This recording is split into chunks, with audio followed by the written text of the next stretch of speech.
para hadton aton na mga balita iyan na siyahan sobra 20 katawo nga nakabayularhin magkaibay nga balaod arestado han law enforcement operation han Eastern Samar Police. So arestado an maabot 23 katawo ha sa kublahin usa ka semanang matapos pakasgan han Eastern Samar Police Provincial Office kon ESPPO an ira kampanya kontra kriminalidad tikang han Disyembre 23 ngada 29 2025 naging agresibo ang operasyon han ESPPO hay larumhan pamumuno ni Provincial Director Police Colonel Ernesto R. Macasil gamit an estratehiya nga kaugop o kriminalidad at tuhan ngan utdon gobyerno ugupan parahan kamurayawan ngan kauswagan. Lakip hadton mga naaresto amin usa nga most wanted person ngan 5 nga other wanted persons nga may ada mga warrant of arrest. Waray liwat makalusot adton mga nakatalapas han balaod ha kalibungan kundi saan arestado ha illegal logging samtang tulo naman aton gindakop mahitungod ha illegal nga pangisda. Dugang pahini nakapatik gihapon na ni SPPO hinduha nga igin surrender nga layaw nga mga armas de fuego o diri mga rehistrado nga pusil ngan 13 naman aton nadakpan nga nakatalapas sa Republic Act 4136 o Land Transportation and Traffic Code. Sumalapakan Police Colonel Macasil ini nga mga aristohan kapulisan inbungahan dedikasyon ngan profesionalismo agud masiguro ang kamurayawan ngan seguridad ha mga istihanon labi na yana nga panahon han Pasko. Samtang halay naman nga balita, pag sa urog han bag-o nga tuig bugos nga sinirangan kabisayaan igindeklarar han Pro 8 nga mahimyang. Naging generally peaceful adton assessment han Police Regional Office 8 pag sa urog han bag-o nga tuig 2026 sa bugos nga rehiyon. Subayhan man do ni Acting Chief PNP Police Lieutenant General Jose Melencio Nartates Jr. nga pakisgan ang seguridad yan ang holiday season. Malangpuson nga nahipatuman han Pro 8 ha pamumuno ni Regional Director Brigadier General Jason L. Capoy ang kampanya para han kaligtasan han publiko. Basta ran pinakaurhing nga datos sa niya nga adlaw Enero 2, 2026, wara nahipatik nga naawat ang kinabuhi may tungod han selebrasyon bisan kon may ada 14 nga nasamad tungod hin pabuto. Maabot naman hin 43 katawo ang ginarestar mahitungod ha pagtalapas sin mga municipal ordinances kasagaran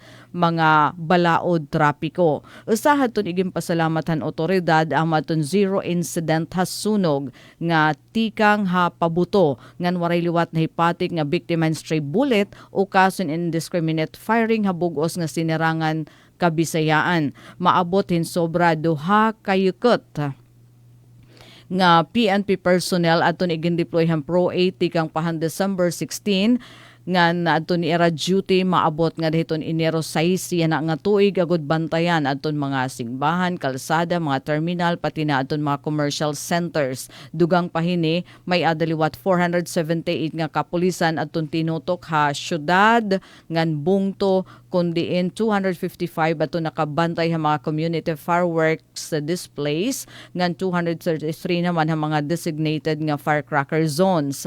Ginatagusya naman Regional Director Capoy yan yung mga tauhan tungod haton era sakripisyo nga dedikasyon na trabaho. Sigon ang RD ang kooperasyon han publiko amad to naginyawi para maging taluwas ang pagtapuhan nga tanan iyan na nga tuig 2026. Nagpapadayo naman ang pahimatngon han Pro 8 ha publiko nga magpabilin nga magsunod ha balaod para han padayon nga kahimyangan ngan kauswagan harihiyon. Nga na samtang adiliwatin aton na bag-o nga nakuha nga balita tikang naman ha Department of Education. Balangkayan LGU nga DepEd Eastern Samar Division amo nag-finalize na haton ira mga plano para hiton pagbubuhaton nga provincial meet nga sports clinic.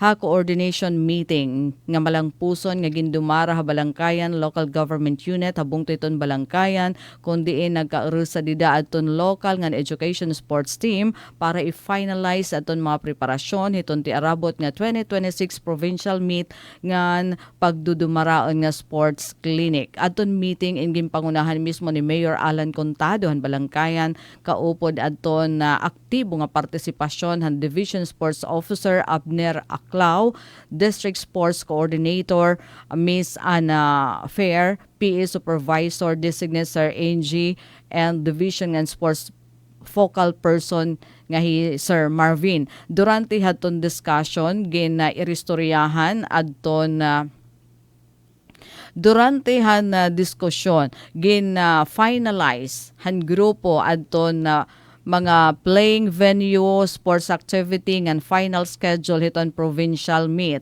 Kasumpay hini magdudumara liwatin sports clinic nga kundiin mapasok nga pag-iristoryahan adton mga competition requirements nga sugad man adton mga development goals iton mga atleta. Adton meeting amon ginpakasug pa ha presensya haton municipal engineers, tourism officer nga DRR focal person nga naghatag technical inputs para masiguro nga tanan nga mga plano amin susubay iton mga lokal nga ordinansa, infrastructure readiness, tourism consideration, pati na aton safety and disaster risk reduction protocol. Mga kasangkayan, magpabilin nga nakatune in na DYES para han bag-o nga manotisya. Para Bagong Pilipinas, Daisy Lalosa Bilizar. Radyo Pilipinas, Radyo Publiko, Borongan. Mula sa pinakamalawak na newsroom sa buong Pilipinas, ito ang Radyo Pilipinas News Update.